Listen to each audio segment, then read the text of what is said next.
Aujourd'hui, j'ai fait une erreur en avalant 2 litres de jus de pomme sans me rendre compte de l'effet que cela a sur l'intestin humain. Mon travail consiste à circuler dans les magasins et à installer des présentoirs, des dépliants, des points de vente, etc. J'ai eu un appel particulier qui impliquait le déplacement d'un grand nombre de marchandises lourdes et la construction d'énormes présentoirs.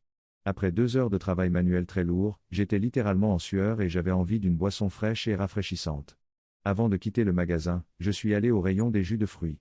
1 livre pour 1 litre de jus de pomme, ou 1 livre et 50 pence pour 2 litres. J'adore le jus de pomme, alors je prends les 2 litres s'il vous plaît. J'ai bu le premier litre pendant les 2 minutes de marche qui m'ont ramené à ma voiture, car j'avais incroyablement soif.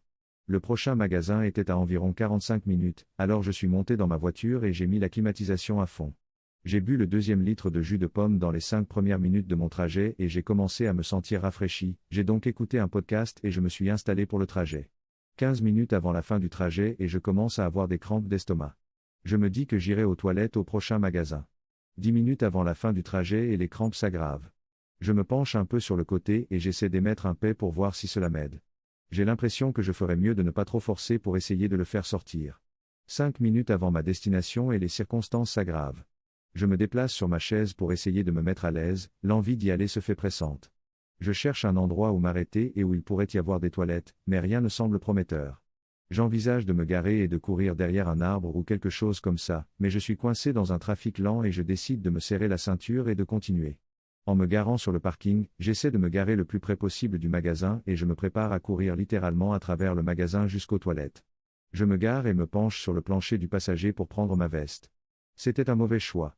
Le fait de me pencher sur le côté a compromis mon sphincter, le barrage cède et les vannes s'ouvrent. Je sens un liquide chaud remplir mon caleçon. Ça pue, mais d'une certaine manière, c'est un petit soulagement car les intenses douleurs d'estomac ont presque disparu. Je reste assis dans une flaque de jus de pomme qui vient de traverser rapidement mon système digestif et j'envisage les options qui s'offrent à moi. Je fais ce que tout homme sain d'esprit ferait et j'appelle ma femme. Allô ? Chérie, j'ai un problème. Oh non, ça va ? Tu as eu un accident ? Tu es blessé ? Non. J'ai chié dans mon pantalon et je ne sais pas quoi faire. C'est quoi ce bordel ? C'est hilarant. Qu'est-ce que t'es qu'un bambin ? Où es-tu ? À environ 1h15 de la maison. Oh mon Dieu. Eh bien, tu peux soit aller au magasin et acheter un pantalon, soit rentrer à la maison en voiture. À ce moment-là, elle est toujours en train de se moquer de moi, mais je suis rapidement distraite par une sensation trop soudainement familière dans mon estomac. 2e round. Oh non, il y en a encore qui sortent. C'est quoi ce bordel ? T'es en train de te chier dessus là ? Urgh. C'est dégoûtant. Je ne peux pas l'arrêter. Le premier round n'était qu'un avant-goût, le second était un véritable spectacle. C'était de la merde liquide pure qui jaillissait de mon cul et il n'y avait rien que je puisse faire pour endiguer le flot. J'ai fini par faire des bruits bizarres et j'ai perdu toute capacité à communiquer. Imaginez la pire décharge que vous ayez jamais eue, mais vous êtes assis sur un siège de voiture et votre femme vous écoute via le kit main libre. Oh non, c'est passé par la ceinture. Jusqu'à ce moment-là, tout avait été contenu dans mon caleçon, mais j'ai soudain senti de l'humidité remonter dans le bas de mon dos et l'odeur nauséabonde devenir de plus en plus forte. Si vous avez déjà eu un enfant, vous vous souvenez de ces horribles merdes qui sortent par le haut de la couche et qui remontent le long de son dos ? Eh bien, c'est ce qui m'arrive. Un homme de 37 ans, assis dans une voiture de fonction, à plus d'1 heure de chez lui. Le torrent finit par se calmer et je n'ai pas de mots pour décrire ce que je ressens. Je suis littéralement assis avec mon caleçon plein de merde liquide qui a débordé dans mon dos. Je me sens épuisé et trempé. Je jure que les 2 litres de jus de pomme se trouvent maintenant dans mon pantalon. Je rentre à la maison, je suis littéralement couvert de merde. Bruit d'intolérance de la femme, tu es répugnant. Appelle-moi quand tu seras à 10 minutes de la maison. Je commence le trajet le plus inconfortable que j'ai jamais connu. Chaque changement de vitesse créait un effet ripipelé avec le liquide merdique. Chaque fois que j'accélérais ou que je freinais, le liquide s'écoulait d'avant en arrière.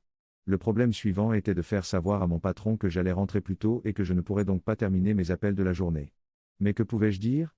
Je viens de me chier dessus de manière explosive alors que je suis assis dans votre voiture de fonction. Je dis que j'ai été malade et que je rentre chez moi. Je n'ai pas donné plus de détails et il m'a dit de lui parler demain matin et de lui dire comment j'allais. Je rentre donc chez moi, me refroidissant au fur et à mesure que le liquide qui était à la température du corps se refroidit. J'appelle ma femme à 10 minutes de la maison et elle me dit qu'elle va m'attendre dans le jardin jusqu'à ce que je me sois remis sur pied et qu'elle a déposé un sac poubelle dans le couloir pour que je puisse m'y tenir et me déshabiller. Je me gare devant la maison et je tombe sur mon dernier problème. Me lever. Bien que l'incident ait eu lieu il y a plus d'1 heure, il y avait encore beaucoup d'humidité en bas et je savais que dès que je me lèverais, la gravité prendrait le dessus. J'enlève mes chaussures et les laisse dans la voiture, je respire profondément et je me lance. Alors que je me lève, je sens l'humidité couler le long de mes jambes. En quelques secondes, j'en ai sous les genoux et je suis encore à quelques pas de la porte d'entrée. Lorsque j'y arrive, des gouttes s'écoulent par le bas de mon pantalon, laissant une traînée de mie de pain merdique le long de l'allée du jardin. Je rentre dans la maison, je marche sur le sac poubelle dans le couloir et je referme la porte d'entrée derrière moi. Depuis le couloir, on peut regarder à travers la maison et voir le jardin de derrière, et je vois ma femme qui me regarde avec les mains sur la bouche, dégoûtée. Elle se met immédiatement à vomir et s'enfuit dans le jardin.